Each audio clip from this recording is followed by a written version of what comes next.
I think it's so important to never be comfortable. I think if you're comfortable, you're not growing.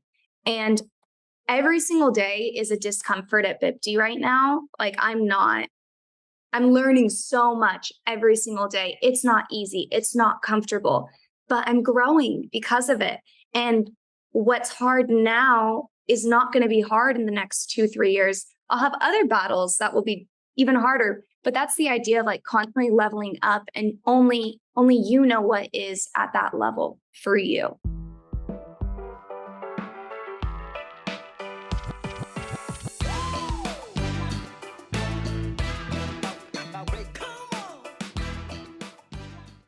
Welcome to the show, and this is one you're going to want to share. We've got Natalia Ohanesian on the show today, founder of Bipty. You can find it at bipty.io. Natalia is going to get deep into how to discover what business you want to start. She's going to talk about how to find the passion. She's going to talk about savoring discomfort until it's comfortable. And we're going to get into her definition of excellence, which is acting within integrity to who you are. We're going to get deep into that. Welcome to the show, and welcome to the Edge of Excellence. Well, Natalia Ohanesian, and I'm one of the few guys that can say Ohanesian the right way because I've known your family for so long. Thank you so much for making time from launching your new business and joining us on the Edge of Excellence today. I am so excited to be here. Highlight of my day. Oh, wow. Well, that's great. Well, we're going to get into it. We're going to have a good time. Before we do get into it, I'm going to ask you the question I always ask first. Natalia, what is your definition of excellence? For me, it's being the best version of you at whatever point in time that is. So it's all about being in integrity and being your authentic self and being the best version that you could possibly be in that moment. Okay, so let me pick this apart. So the best person you can be, so you can't just be schlepping around doing nothing. You got to do something like go off and start a business. You got to push yourself and try as part of your definition. But I think it's also about being authentic to wherever you're at in life right now. So if maybe starting a business and like pushing 100% isn't what you need right now, then your version of excellence is chilling at home and doing XYZ. But only you know that. Like you need to be the one to say for yourself. And that's kind of where the integrity piece comes in. Like no one else can tell you what excellence is. It's something that's deeply personal.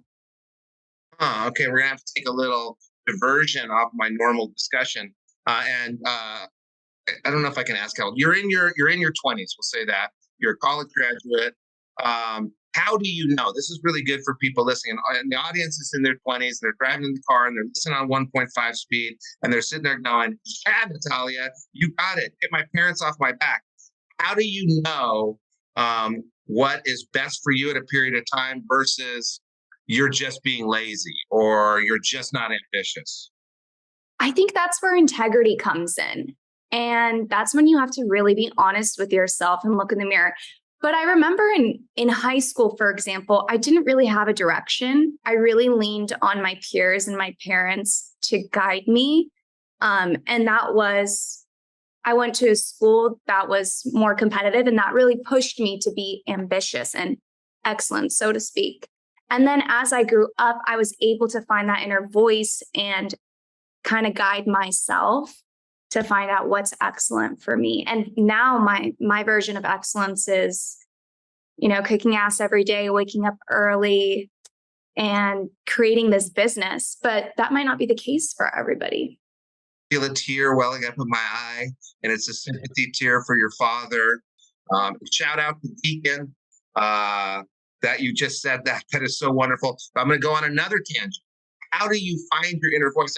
And I'm just going to give a little side note. Got a wonderful goddaughter. She just graduated. She doesn't know what she wants to do. And her parents are freaking out because she hasn't done anything this summer. And I keep saying, don't worry about it. Don't worry about it. She hasn't done anything. She doesn't have a job. Her friends have jobs. And I think that there's a sense of panic, right? I mean, you're supposed to, first of all, the world is burning. Russia's invading everywhere. We won't talk about past presidents. But it's an era of some concern, and you go to college and you're supposed to figure all this stuff out and then go. And I tell people, just figure it out 1 year.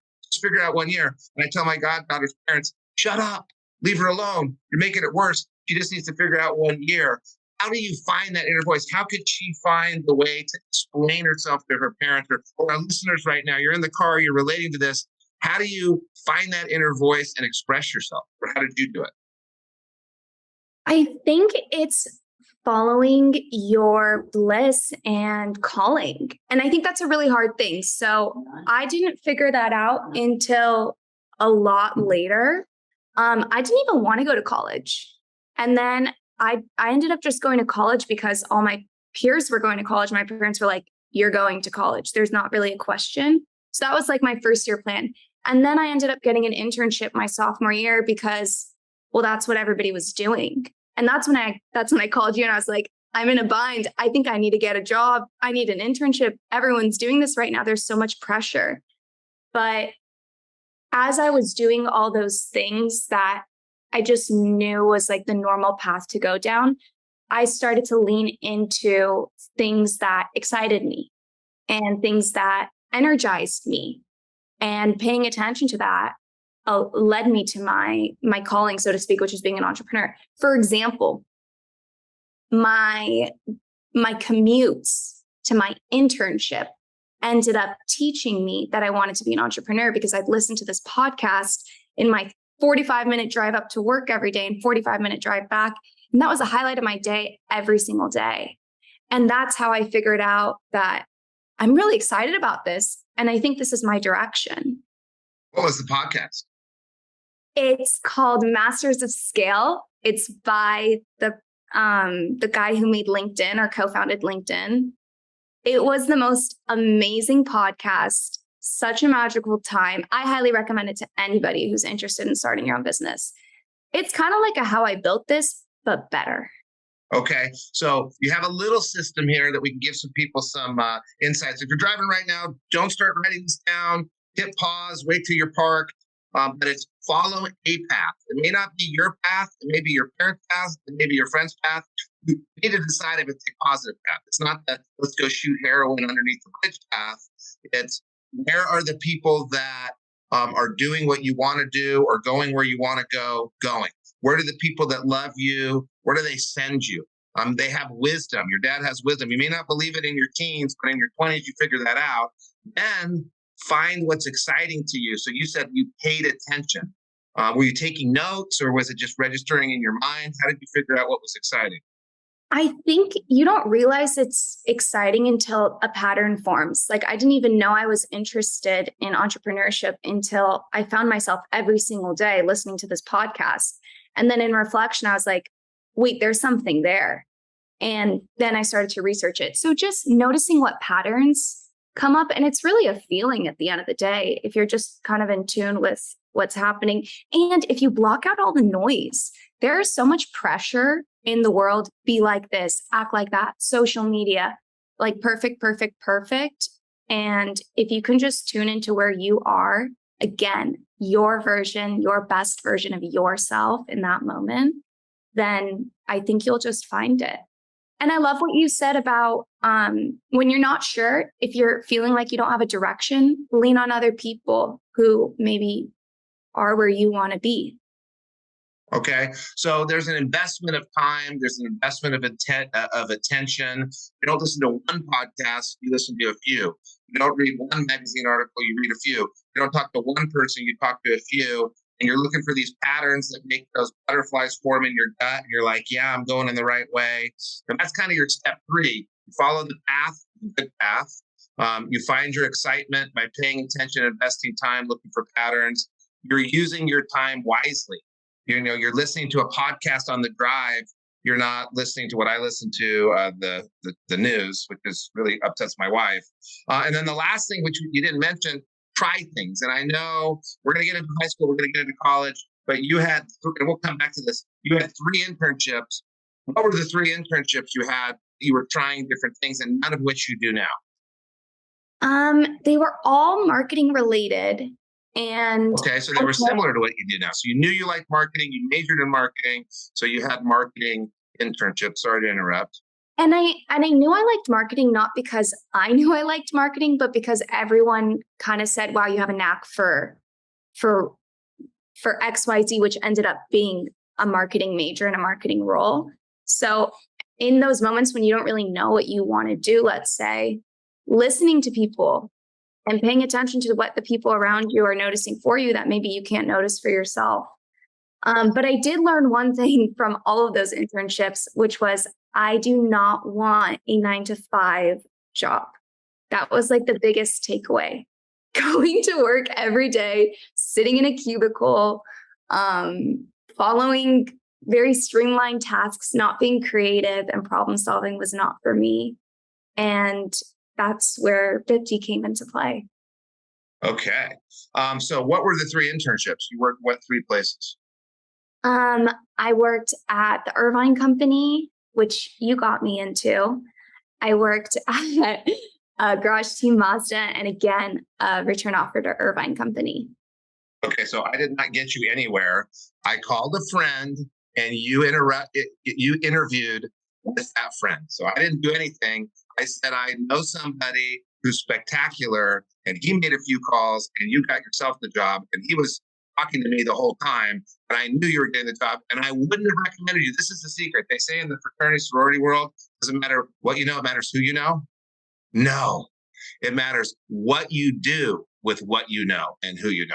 So I've known Natalia for a long time. Did I meet you in Africa? Africa. So yes. We met in Africa on the Africa trip. Natalia and her family are friends of mine.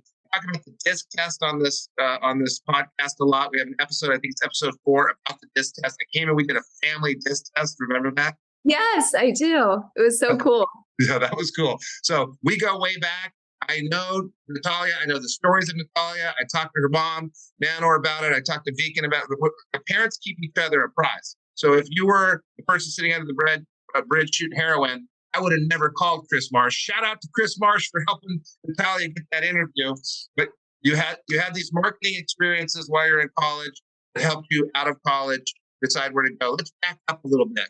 And we're going to get into Bipty. And by the way, if you're listening right now, Bipty, you take your clothing and you share it with others online, right? Is that how it works? That's exactly right. Yeah, you can rent out your clothes, make some money off of it.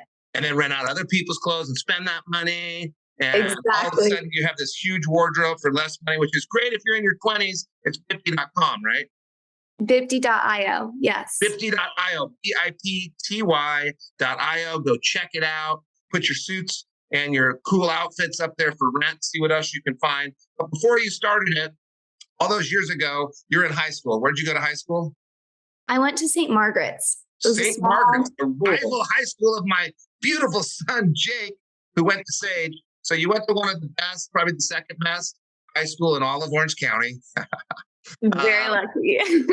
and how was life in high school? What were you doing? Did you know to get ahead? Were you trying out marketing? What was going on in high school? I went to a really competitive small high school where I was a little fish in a big pond. And what I mean by that is I was surrounded by people who were really, really smart and were all up to really big things. And because of that, my average bar of what was average was inflated. And I was what I thought was average, which was getting A's, which is not average, was excellent in itself. So from a really young age, I was always pushed to the highest level. And I attribute that to my parents and school. And are you glad that you were under that pressure or not glad? I'm glad I was under that pressure because I would never put myself under that pressure. And I think it's a really healthy skill to have in life. To handle pressure? To be able to handle pressure and also to be, on the other hand, the network that came out of it. You are who you surround yourself with, right? I think there's a saying like the 5 people you surround yourself with are who you end up becoming. You are the sum of your 5 closest friends from Aristotle. That's the one. But I was surrounded by people at such a high level. And because of that, I was able to, absorb a little bit of that, I'd say. So that's an interesting dilemma, right? Because right now, if you're in high school, especially if you're a female. Actually, middle school is the worst if you're a female. Can't even believe it. But there's so much pressure to keep up. And you got your parents breathing down your neck. And then you got to figure out your college. And you got to figure out your whole life. And most of it's fake pressure. Doesn't matter where you go to school. Doesn't matter. Doesn't even matter if you go to college a lot of the time. It just matters that you're moving in a direction towards your path, but there's this artificial pressure. And at St. Margaret's at Sage, you better go to Princeton. Only one person gets to go to Princeton. So it's all baloney. It doesn't matter if you go to Cal State Northridge or Princeton. It matters that you find your path. You're under all this pressure, and there's this dilemma. As a teen, is it good to have that pressure? And I guess I'm going to go to your answer. I think you would say. I think you would say, trust your integrity. If the pressure's not good, pick a different school. If it's good, keep going. But you bring up something interesting. Your dad and I are pretty good friends, and I consider myself, an equal to his. And then you look around our friend group, and your dad's got this family business that makes everything that looks like it's made out of plastic at Home Depot, the tables, the chairs, anything that's injection molded. It's probably from your dad's business, right? This huge multi-billion-dollar business that you probably don't know is a multi-billion-dollar business because he keeps it a secret. I'm letting it out. I did not know that. You can tell by the boat you go on in the Mediterranean when they're that big, the business is big. And then you've got, the big builders with their billion-dollar businesses and the hotel people with their billion-dollar businesses. And I've got this little construction company. But I put myself in that circle because I kind of want to feel like I'm not doing well enough. But if I go back to Albuquerque, New Mexico, I'm doing better than everybody else. But I like to put myself in that circle that creates the pressure. But you have to have that emotional control. And this guy, Larry Green, said to me, don't try to keep up. Many of these people spend more on jet fuel than you'll make in a year. And I've always remembered that. And if you're listening right now, don't try to keep up. Grab the healthy part of that pressure. Yes. 100%. And you need to know why you're doing it too. Like going back to high school, all my friends were going to these really prestigious schools that never really spoke to me. And for that reason, I wasn't interested in that. But going to college was always on the radar. And I think that was due to kind of shooting for the moon, landing in the stars. I was going to end up somewhere in the realm. And were you in student leadership? Were you doing internships? What were you doing to get ahead in high school? Sports? The way St. Margaret's was set up is they really didn't let you fail. The curriculum required you to do a sport every semester and be in some sort of leadership group at least once in your time in high school. Plus you needed to have like another extracurricular. You needed to do volunteer hours. So they set you up. You couldn't not succeed at that school. So yeah, I was doing it all, but not because I was like drawn to do it all, but because it was required. And I didn't think much of it at the time. It just felt like everybody was doing it. So I guess I'm doing that. So maybe there's a pattern in your life of putting yourself in a difficult situation and striving. And if you get through, you could have gone off and got a regular job, but you realize I'm doing okay in that. I'm going to push myself a little further and start a business. So you get comfortable with something that other people think is uncomfortable. You can raise the bar and make it comfortable again and raise the bar. And you keep getting out of your comfort zone to the point where you think, oh, I'll just start my own business. I don't want to work in a cubicle anymore. Exactly. And I love that you brought up comfort zones because I think it's so important to never be comfortable. I think if you're comfortable, you're not growing. And every single day is a discomfort at Bipty right now. Like I'm learning so much every single day. It's not easy. It's not comfortable, but I'm growing because of it. And what's hard now is not going to be hard in the next 2-3 years. I'll have other battles that will be even harder, but that's the idea of like constantly leveling up and only you know what is at that level for you. Again, with like excellence being a very personal conversation to who you are at that time. Yeah. If you get comfortable being uncomfortable, the world's your oyster. Totally. Wow. It's a hard thing to do though, like to be uncomfortable all the time, but it's so rewarding and really cool. And then you look back and you're like, wow, 3 months ago, look where I was versus where I'm at now. You know what's hard to do? What's hard to do is raise 3 daughters that end up like you and your sisters. That's what's hard to do. Seriously. It is hard. It's hard the first time. It's like jumping off a high dive. go up there, you stand there for 5 minutes, you walk down the ladder, and you finally jump and you do it over and over again. What if you could do that with discomfort? What if all these things that scare you don't scare you anymore? If you're listening right now, all you got to do is try something and succeed. And if you don't succeed, you got to practice recovery, try again and succeed. And eventually you succeed. But when you fail, you're prepared for the failure because you've done it so many times. When you're uncomfortable, you're prepared for the uncomfort and it doesn't break you, right? The problem is when you haven't been uncomfortable and haven't tried anything, then you've got to kind of deal with it. So you go to college, and I don't know if you know, my wife went to the same college as you, the #1 rated most beautiful campus in the country, University of San Diego. It's so beautiful down there. What was life like in San Diego? You had your 3 internships. Did you know, okay, I got to go get internships. I got to get ahead. Were you getting that pressure from that mean Armenian dad of yours? Say, get out there and get it done. What was it like? Again, I got a lot of guidance from my peer group. And it ended up being my St. Margaret's peer group more than my college peer group. I came back from school my freshman year and everybody had an internship and I didn't have one. And I was like, oh, I didn't know we had to get internships. Okay, next summer I need to do that. So now that was on my radar. I needed to get an internship.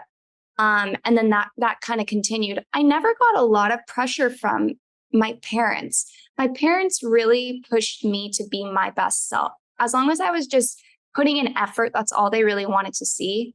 There was really never any pressure from them as far as like grades go and like going to the best schools and getting the best jobs. I think that was more like, I think that was pressure from other people's parents rubbing off more than anything.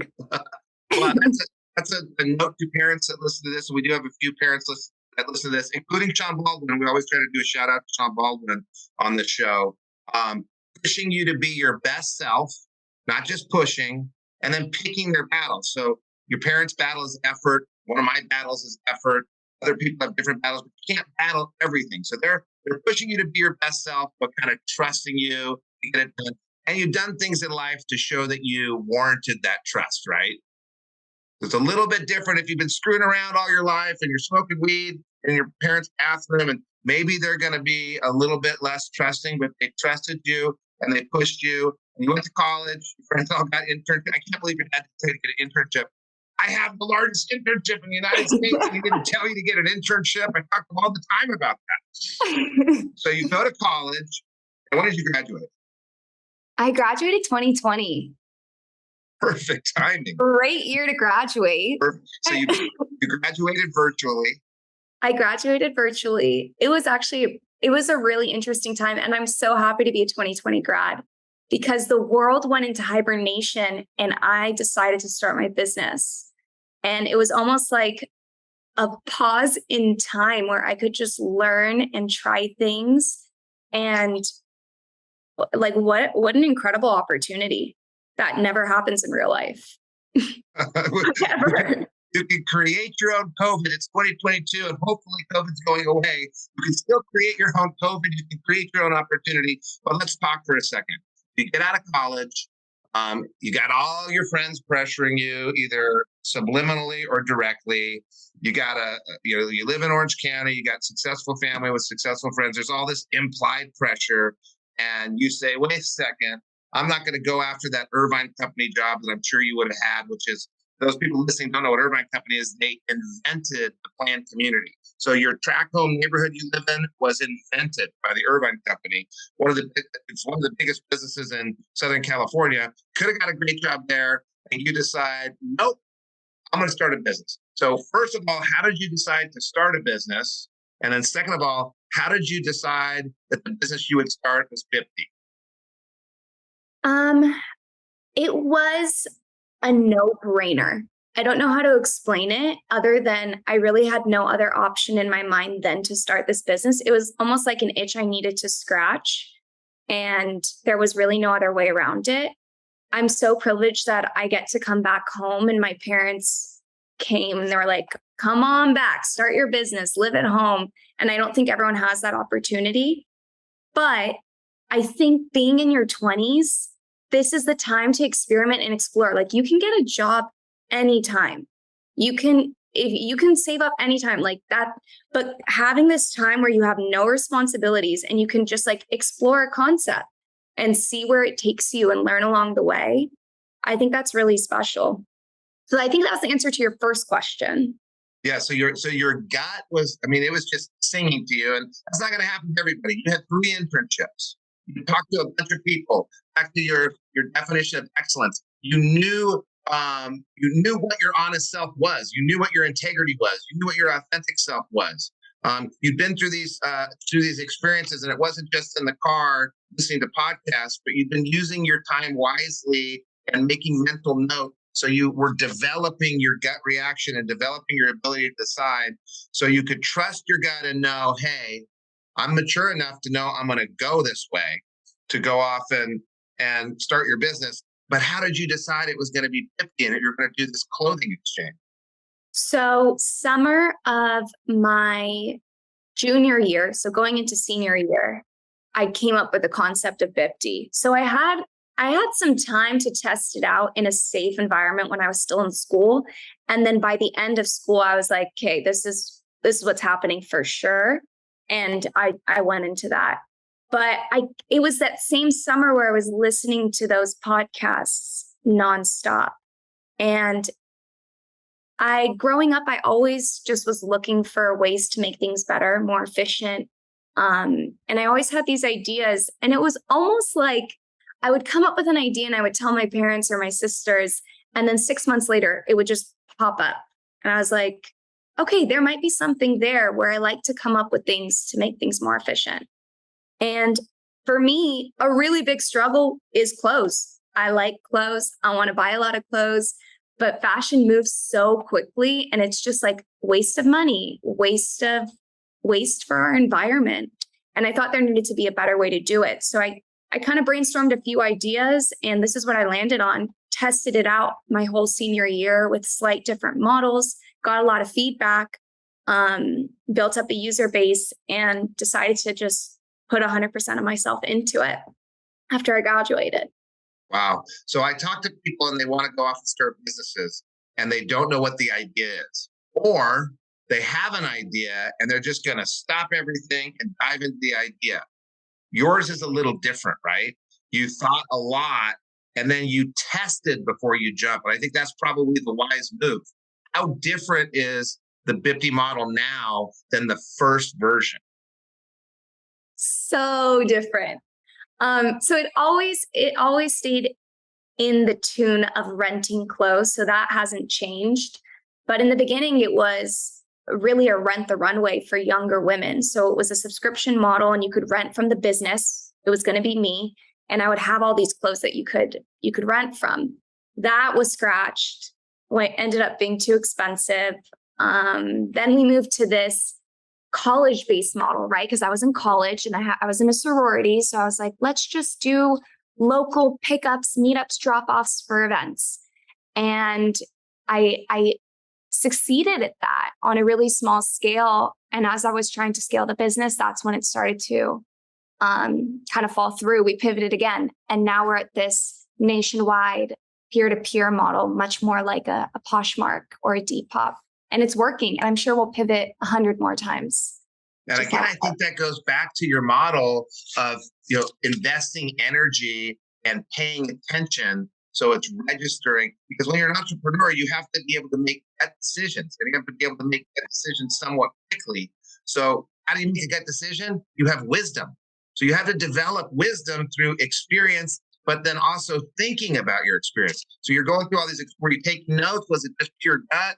How are you modeling it out? In the beginning, I think it was paying attention to my surroundings, noticing trends around me. Again, like finding those patterns, not within myself now, but within like this greater world. How do people interact? What's working? What's not working? And then I guess intuitively gathering all of that data. And so I was finding patterns in all of these people. And then after that became like less intuitive and too much data to handle just in my head, I started to keep track of it all. And that's when we've been able to pivot. But to your point, you constantly have to make decisions on a daily basis, kind of quickly. And that's when you have to lean on your gut. Like one of the big decisions we made I invested what seemed like a lot of money and time for me at the time in building a platform, a website, and an app, and come to find that that was not going to work and that wasn't the move.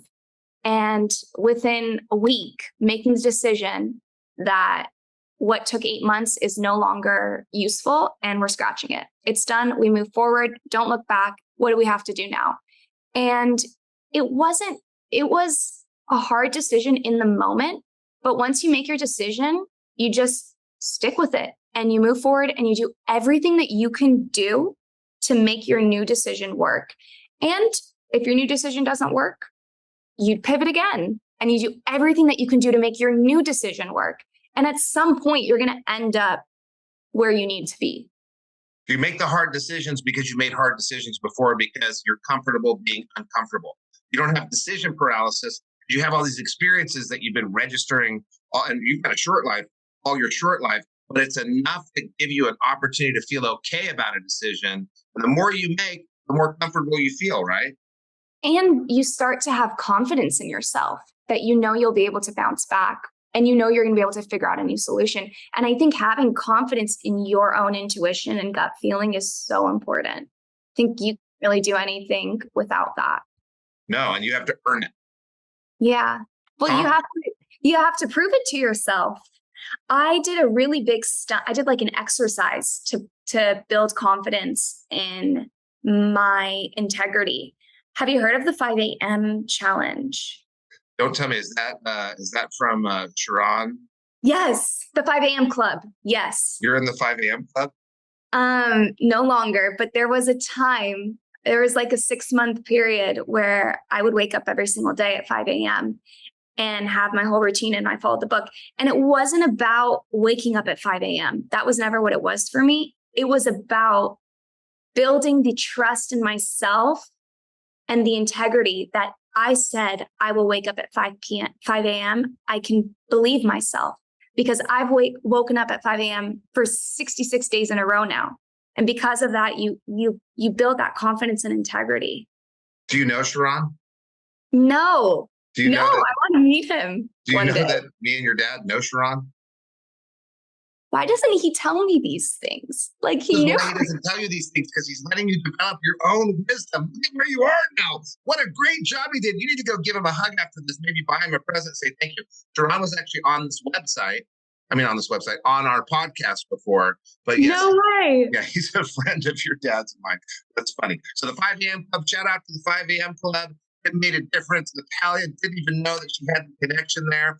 I also just want to back up to utilizing your resources. So, you mentioned, I don't remember if you called me. No, your dad mentioned something to me, didn't he? Your dad asked me. And so you talked to your dad talked to me. I made a phone call. You used your network to find those internships. And now as you look at your Bipty business, and we're going to get into what you do on a daily basis, but how did your network and having the confidence to reach out to your network help you set up the Bipty business? I think in a business or in any area where you have no idea what's happening and you have no idea what you're doing because it's the first time, it's so important to lean on people who do know what's up.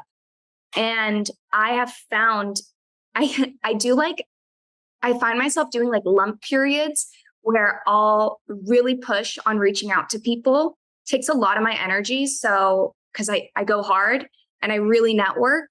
And then I shift back to implementing everything everybody taught me. And that usually takes about 2 to 3 months. And then I'll go back and I'll network with all those people again, plus new people they put me in touch with. And then I'll go and I'll implement for the next 3 months. But I feel like a lot of these huge decisions to pivot has come from talking to people who know what they're actually doing and reflecting on their guidance. And so when you go back and talk to them again, are you telling them about your reflections? Yeah, I'm like, okay, we had a great conversation. Here are all the things I implemented since we last talked. Now I'm dealing with these issues. How do I go about it? And then we'll just do the whole thing all over again. There's a young woman who went to the #1 high school in Orange County, Sage, and I helped her with an internship because I used to do high school internships at Sage. And what I would do was I do one day with me and one day with my friends. In fact, your dad did one day once. And out of all the people we ever did, only one person keeps up. So every summer, at the end of the summer, I get an email, and I know the other five get the same email. Every Christmas time, we get another email about what she's up to, what's going on in her life. And we call each other. And we're like, oh my God, did you get that email? How great is that? So it's not about going out and taking from your network. And you got to do that when you're young. You got to get advice, you get help, but you got to give back. You got to show them that they didn't waste their time. So coming back and recapping on what you learned and that you really did something with it. So this young woman, I feel so good about the internship I did with her because I know it really changed her life because she keeps telling me it changed her life. It makes me want to do it again. It makes me want to help her out again. So you're following that same system. So you have all these processes, and I'm sure they're involved in your everyday. So you've been an entrepreneur now for 2 years and 2 months, right? Yes. Yeah. 2 years and 2 months anniversary. What's your daily life? What are you doing as an entrepreneur? And still a startup right after 2 years. It's still a startup for a few years. What's your day to day? Jam-packed with work. I work all day, every day. So I usually wake up around 6, start work around 7:30. And then it's just creating all day long, problem solving. My newest installment is managing a team, which is really hard. I'd never done it before. Talk about discomfort all over again. So that's my day to day. And then usually around 7:30, I'll end work, grab dinner, maybe go to a yoga class and unwind, go to sleep, do it all over again. So the life of a young entrepreneur at Bipty is a constant life of creating. So when you're solving problems, you look at that as creation. What other sorts of creating are you doing? I mean, everything is essentially creating because nothing exists, right? Like literally nothing exists. My user base doesn't exist. My platform doesn't exist. The concept of rental is really brand new. So I could get into the details of the day to day, but all aspects of business it's a blank slate. It needs to be drawn upon.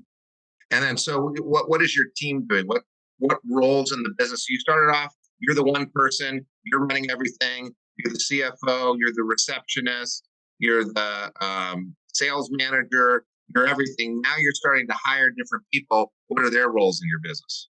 So we have a operations and relations specialist, which is essentially customer service and day-to-day operations, making sure we're peer-to-peer business. So making sure items are getting shipped out on time, answering questions that come up, dealing with damages, if any damages occur to the close.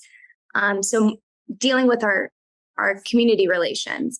Then there's the marketing side of the business. So making TikToks, Instagram feed, influencers, all that good stuff, blogs. There's our whole world there. And then there's the financial side of the business, which is pretty self-explanatory. And then the last role, which we're still looking for. So if you are a software engineer and you're looking for something to do right now, you can join this business and create something with us. But that's the last role, and that's what we're looking for. And then there's me. So if someone is a software engineer and they're looking for a job, how do they reach out to you? Where would they find you? You can DM us at bipty.fashionrental, or you can email your friends at bipty.io. Okay, so if you're listening right now, do they have to live in California? No, nationwide. Nationwide. Okay, so the concept is, so let's just say I've got a friend, and let's just pretend his name's Vegan, and I go out with him a lot, and he seems to have these really loud colored shirts that he wears. And I have these really awesome shirts that I get at Gary's in Fashion Island. And I really feel like he should be wearing shirts that look like my shirts so he doesn't embarrass me when we're in places like, let's say, Lebanon. And I want to share my wardrobe with him, but I know he needs to pay. How does the model work? What do I do? And is it women only, or are there men's clothes too? It's open to men, but we're not focusing on men. We find that a lot more women are attracted to this right off the bat. So to your idea, you have this incredible wardrobe. You've invested quite a bit of money into it, and they are incredible pieces, statement pieces. You always get compliments. You can list those on Bipty, price them yourself, throw in a few pictures, and then someone will come and request to rent it from you. We call it borrowing and lending. And you accept it, you ship out the item, they wear it for 4 days, you get it back, and you get paid. And that's the concept. Who cleans it? The lender cleans it. We found that lenders, the people who actually own the clothes, prefer to clean their own items to make sure it's cleaned in a way that they like. Yeah, because I would not trust your dad to clean my shirt. Yeah, I exactly. And they get paid for it. They get compensated for cleaning. And what's the price? If I was going to go say buy something that costs $500, what would it cost to rent it out or rent that same item? It's usually 20% of the retail value. So we'll have an item that's, let's say, $500 at around $100. Okay. And where's your biggest market? New York and LA. Oh, I bet I could have guessed that. I know, right? I could have guessed that. New York and LA, big fashion places. And it's mainly women between the ages of 18 and 28. Okay. So a lot of young professionals. A lot of Gen Z women, if you're on TikTok, a lot of TikTok viral styles on there. And they're really cool clothes, I must say. I basically rent my entire wardrobe now. Okay. That's cool. Well, you better. It's your business. Let's go back to the marketing, because marketing is so important in business. And now you've not outsourced it, but you've hired someone to run the marketing for you. How'd you pick your marketing person? How'd you find them? So my entire team has reached out to me, which was really nice. I didn't have to go search for anyone, which makes things easier. And I really focused on culture, if it's like a culture fit, and also past work experience. And I had, for the marketing specifically, the feed was so important. So I had them send me a mock-up feed. That was like key. So I could see what direction would they take Bipty and do we align? And then the other part is, this is a startup. It's not your typical job. It's not linear, so to speak. You're constantly pivoting. So I wanted to make sure that this person really connects with the mission and the vision of the company, so that they're going to have a big enough draw to go with all the craziness that a startup has and flow with it. So I wanted them to really connect with the why. All right. And what is what you call it, a feed? You said you made him do a... Oh, yes. The Instagram feed. It's like all your Instagram photos. Oh, so you look at their Instagram feed to see if it aligns with... You can tell culture from an Instagram feed? Well, an interview will tell the culture, but I had them create like a mock-up Bipty feed and send it my way. Oh, just a mock-up Bipty Instagram feed. I got it. Okay, yeah. So you can totally tell if it's aligned with exactly what you're looking for. Okay, all right. So, when did you discover you were dangling on the edge of excellence? I think I'm on the path of excellence because I know I am performing at the highest level that I can perform at right now. I don't think I can go much higher, but I also think I'm not at my highest level ever. So I'm really excited to just continue to grow and excel in my own way. And I've got two more questions for you. First one is, how did you get the money to get started? I know you did get a small loan. You got a small forgivable loan from your family. Not everybody has that. Is that where you got all your seed money? Did you have savings? Where did you get it? So I just got that money about a month ago. So the entire process before that has been tapping into savings, but also being really lean. Like I try to spend as little money as I can. It's been in the last couple months where I've started to dip into savings. But like I said, any money I make goes right back into the business. I don't have expenses like rent and all that stuff because I live at home. So it's been not that challenging to keep the business afloat with the money that we make. So the listeners can't see your face, but before we got on the call, you mentioned the home thing. You gave me a little defensiveness on it. Just now you mentioned the home thing and your cheek flinched. So I can tell it bothers you to live at home. This bothers me. So how do you deal with the ego side of not having as much money as some of your banker friends or whatever they do, and maybe not having as cool of a car because you spent your money elsewhere, and having to live at home under your beautiful, loving mother's roof? How do you deal with that ego? Well, I remind myself how lucky I am and that this is really a privilege. It's not a bad thing. But I will say it is hard when you're comparing yourself to your friends and everybody's independent on their own, doing really different things. They have their savings starting to build up. They're investing into different opportunities. They have that like side cash to go out and have a great weekend. But remembering your why and remembering it's the same. My why is so strong that it gets me up every single day to push myself in uncomfortable situations and make like those quote unquote sacrifices for years now. So I think the hardest part is having the trust in yourself that it's going to work out, it's worth the investment, and that your sacrifices they will come to see the light of day, so to speak. But it's not much of a sacrifice. I get to live in a beautiful home with my loving family, and I get dinner made for me every night. So can't be too upset about that. Well, and everybody's got an ego, and life's about kind of getting it under control, finding happiness. So when you catch yourself and you catch your ego kind of controlling the way you're thinking, stop it, right? And say, no, I'm lucky. Look where I am. No, I'm doing something different. I'm following my why. And then you let that weird egotistical thought go and you keep going, right? It takes practice. Like everything you said here, it takes practice. Yeah, It so takes true. developing that confidence, right? So true. So when you look back at your earlier life, and I love when I talk to people in their early 20s, some of the people I talk to, I may have even had your dad on. I don't think I have, but I have a lot of people that are, in that YPO circle come on and talk about what they do. And then I have people in their 20s. I like to go way back when you're in your 20s, way back to your younger years. By the way, this is so lame that I'm going to say this, but I'm going to say it anyway. I literally have a shirt older than you. It's a concert shirt that I got at a concert in New York. So you go way back.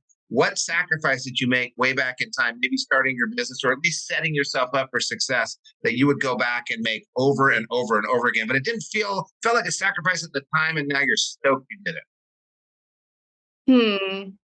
I think it's the social life.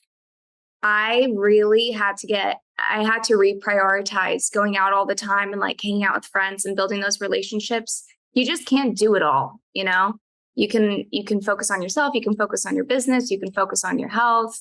Like you can't do it all. So that's one sacrifice I had to make. And it's worth it because it got the business to where it needs to be now. But going forward, I think I'd probably shift to have a bit more balance in my life because socializing is really important too. And it's healthy. So do you have goals set around getting that balance and adding more into your social life? Definitely. I'm actually, after this call, I'm going on a trip to San Francisco to meet some friends this weekend and reconnect with all of them. Flying or driving? Flying. Oh, the drive is so boring, but so awesome.